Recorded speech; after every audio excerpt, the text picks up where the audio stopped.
कि हर चीज़ में भाजपा का हाथ, भाजपा के हाथ, भाजपा के हाथ। तो क्या उनके घर में कोई बच्चा पैदा होता है उसमें भी भाजपा का हाथ है? काम करने के तरीके में थोड़ा सा फ़र्क होता है, कभी कभी टकराहट होती है कि नहीं ये काम अच्छा है, ये काम बुरा है, और उसमें कुछ टकराहट हुई तो मुझे लगा कि चलो एक अपना घर बना के देखो। तो बाबूलाल जी के साथ मैं कोशिश किया है कि अपना घर बनाने का। 14 साल के लंबे अंतराल के बाद भारतीय जनता पार्टी में वापस आए हैं। पहले तो छोड़ने के जो कारण थे, क्या थे, क्या नाराज़गी थी उसमें? नहीं, छोड़ने के मेरे कोई नाराज़गी नहीं था। मैं जिस समय छोड़ा था उस समय कैबिनेट मिनिस्टर के दर्जा में था, विजिलेंस का वाइस चेयरमैन था। तो पार्टी से क्या नाराज़गी हो सकती है? पार्टी ने तो मुझे एमएलसी बनाया, यहाँ पर विजिलेंस का वाइस चेयरमैन बनाया। काम करने के तरीके में थोड़ा सा फ़र्क होता है, कभी कभी टकराहट होती है कि नहीं ये काम अच्छा है, ये काम बुरा है, और उसमें कुछ टकराहट हुई तो मुझे लगा कि चलो एक अपना घर बना के देखो। तो बाबूलाल जी के साथ मैं कोशिश किया है कि अपना घर बनाने का। उसके बाद फिर हम लोग भी प्रयास करते रहे कि भारतीय जनता पार्टी के साथ हम लोग का तालमेल बना रहे। मैंने तो 2 साल राजनीतिक संन्यास भी ले लिया। तो नीतीश जी भी हमारे परिचित थे, खासतौर पे कर्पूरी जी के लड़के रामनाथ ठाकुर जी हमारे बहुत अच्छे मित्र हैं। तो वो हमको बोले कि अरे आपके जैसा व्यक्ति अगर संन्यास लेके बैठेगा तो कैसे काम चलेगा, आप आइए। तो मैं एक प्लेटफार्म के रूप में, चूँकि एनडीए में जदयू था इसलिए मैं जदयू में गया। आज जब भारतीय जनता पार्टी में सहमति बनी कि नहीं प्रवीण जी को हम लोग अपने घर में रख सकते हैं ठीक से, आज वापस आ गया। चूँकि आपने हाल ही में जेडीयू से भी इस्तीफा दिया, बिहार में जेडीयू और बीजेपी का गठबंधन है, वहाँ पे चीज़ें थोड़ी सी सही नहीं चल रही। इसके बाद आपका जो ये फैसला है इस्तीफा देकर बीजेपी आने का, वहाँ की राजनीति पर या जेडीयू बीजेपी के गठबंधन पर इसका असर नहीं होगा? नहीं, बिहार में इसका कोई असर नहीं होगा, इसलिए कि बिहार की राजनीति में मैं कभी इंटरफेयर नहीं करता था। चुनाव के समय मुझे ज़रूर बुलाया गया था, वहाँ पे कुछ क्षेत्रों में काम करने के लिए बुलाया गया था। तो कोई भी कार्यकर्ता कहीं भी जाता है काम करने के लिए। और जहाँ तक राजनीति, मैं पहला व्यक्ति था जो कि झारखंड का प्रभारी था, झारखंड का होके। अमूमन दूसरे स्टेट के लोगों को प्रभारी बनाया जाता है। तो मैं साफ कह दिया था कि झारखंड के बाहर मैं काम नहीं करूँगा। बीजेपी छोड़ने के बाद झारखंड विकास मोर्चा का गठन, इसके बाद जेडीयू और फिर बीजेपी, इस दौरान आपके तमाम जो बयान हैं, संबोधन हैं, इसमें आप कहते आए हैं कि अटल बिहारी वाजपेयी नेता हैं।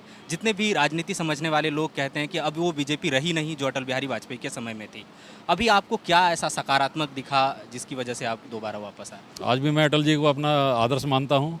और मैंने कहा ना कि अटल जी के साथ चूँकि मुझे रहने का मौका लगा है, मैं अपने जीवन में अगर कुछ लीडरों से प्रभावित रहा हूँ तो उसमें एक अटल जी हैं। और आप आश्चर्य करेंगे कि मैं जब युवा मोर्चा का अध्यक्ष हुआ करता था इस प्रदेश का, तो हमारे प्रभारी मोदी जी थे। उस समय राष्ट्रीय महामंत्री हुआ करते थे मोदी जी। तो थोड़ा बहुत काम करने का अनुभव मेरा सबके साथ है। आप जिस पार्टी में आए हैं वो मुख्य विपक्षी पार्टी है। जो सत्ता में है वो लगातार आरोप लगा रही है इस पार्टी पर कि ये सरकार को अस्थिर करने का प्रयास कर रही है, केंद्रीय एजेंसियों का दुरुपयोग किया जा रहा है डराने धमकाने के लिए। आप सहमत हैं, इत्तेफाक रखते हैं उसकी बात? ये तो पुरानी आदत है, कांग्रेस के समय हम लोग सुनते आए थे। तो अपने भाषणों में हम लोग कभी कभी मजाक से ही कहते थे, ये कोई सीरियस नहीं कहते थे, कि हर चीज़ में भाजपा का हाथ, भाजपा के हाथ, भाजपा के हाथ। तो क्या उनके घर में कोई बच्चा पैदा होता है उसमें भी भाजपा का हाथ है? हम लोग का कोई हाथ है तो नहीं है, करते रहेंगे। आपसे पहले जो झारखंड के प्रभारी थे उन्होंने यूपी चुनाव से ठीक पहले बीजेपी का दामन थाम लिया। अब आप जेडीयू से बीजेपी में आ गए हैं। जो सीनियर लीडर हैं जिन पर उनके कार्यकर्ता, उनके कैडर जिस पार्टी में हैं वो भरोसा कर रहे होते हैं या पब्लिक, जब वो अचानक पार्टी बदलते हैं तो ये अवसरवादिता का जो आरोप लगता है, इसे कैसे आप जस्टिफाई करेंगे? नहीं, मैंने तो बहुत ईमानदारी पूर्वक, मैं विश्वास नहीं करेंगे, मैं जिस दिन झारखंड विकास मोर्चा छोड़ा था उसके 7 दिन पहले मैंने माननीय बाबूलाल जी को जाके बोला था कि मैं आपके साथ काम नहीं करूँगा। मैं जब जदयू छोड़ा तो 1 तारीख को मैं नीतीश जी को जाके कहा कि मैं आपके साथ काम नहीं कर पाऊँगा। पूछे कि प्रॉब्लम क्या है, ललन बाबू को बुलाते हैं बात करने के लिए। हम लोग कि नहीं, कोई प्रॉब्लम नहीं है, आपसे कोई शिकायत नहीं है, काम करने का माहौल नहीं है वहाँ पे, और इसीलिए हमको काम करने में दिक्कत है। मैं तो बोले कि किस पार्टी में जा रहे हैं। हाँ, ये बात मैं छुपाया कि मैं किस पार्टी में जा रहा हूँ, लेकिन मैं जहाँ तक इस्तीफा की बात है, पार्टी छोड़ने की बात है, तो मैं अंधकार में नहीं रखा। मैं नीतीश जी को डायरेक्ट मिल के बोला हूँ। अभी केंद्र में बीजेपी की सरकार है पूरे बहुमत से। कई स्टेट्स में, अभी 5 स्टेट्स में चुनाव हुई, वहाँ भी 4 राज्यों में जीती है। झारखंड में भी बीजेपी संभावनाएं तलाश रही है सत्ता की। उसमें प्रवीण कुमार अपने लिए किसी पद की लालसा रखते हैं? देखिए, मैंने अपने भाषणों में कहा कि मैं 1990 में जिस हिसाब से एक फॉरेस्ट मिनिस्टर, जिसको कांग्रेस का सबसे बड़े लीडर के रूप में बुगला भगत को, उनको मैं हरवाने का काम किया था। तो आज भी मेरी रुचि उन्हीं सुदूर गाँवों में काम करने की है, क्योंकि मैं जहाँ पैदा लिया हूँ, जहाँ के लोगों ने मुझे नेता बनाया है। आप अगर यहाँ पर भीड़ में अभी भी देखिए कुछ बैठे हुए हैं, देखिए बिशनपुर विधानसभा के लोग हैं, देख लीजिए वहाँ पर आप देखिए उन ग्रामीणों का चेहरा। बिशनपुर विधानसभा एक रिजर्व विधानसभा है जहाँ से कोई आदिवासी विधायक हो सकता है, लेकिन आप उनसे जाके बात कीजिए, वो सिर्फ मेरे विषय में बात करेंगे, दूसरा किसी चीज़ के विषय में बात नहीं करेंगे। तो जो विधानसभा मुझे इतना प्यार देता है, और राजनीति में प्यार के अलावा कुछ नहीं चाहिए, स्नेह के अलावा कुछ नहीं चाहिए। पद तो आते रहेंगे जाते रहेंगे, और किसी का परमानेंट नहीं रहा है पद। आखिरी सवाल कि झारखंड में जिस तरह के सियासी हालात हैं ताज़ा, उस पर प्रवीण कुमार क्या सोचते हैं? ये सरकार इतनी भ्रष्ट सरकार को इसको जानी चाहिए, और मुझे लगता है कि जनता भी इस बात को समझ रही है, और समझ भी रही है, और जनता ये काम कर लेगी।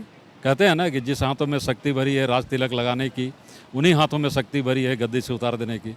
जनता उतार देगी गद्दी। बहुत। तो ये थे प्रवीण सिंह, जिन्होंने आज 14 साल बाद दोबारा बीजेपी में वापसी की है।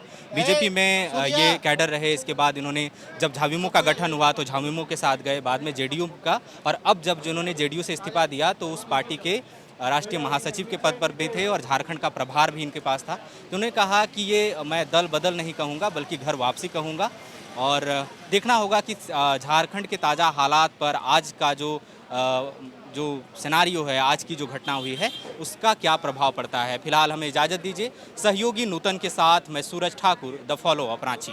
thefollowup.in. Like, share, and subscribe. www.thefollowup.in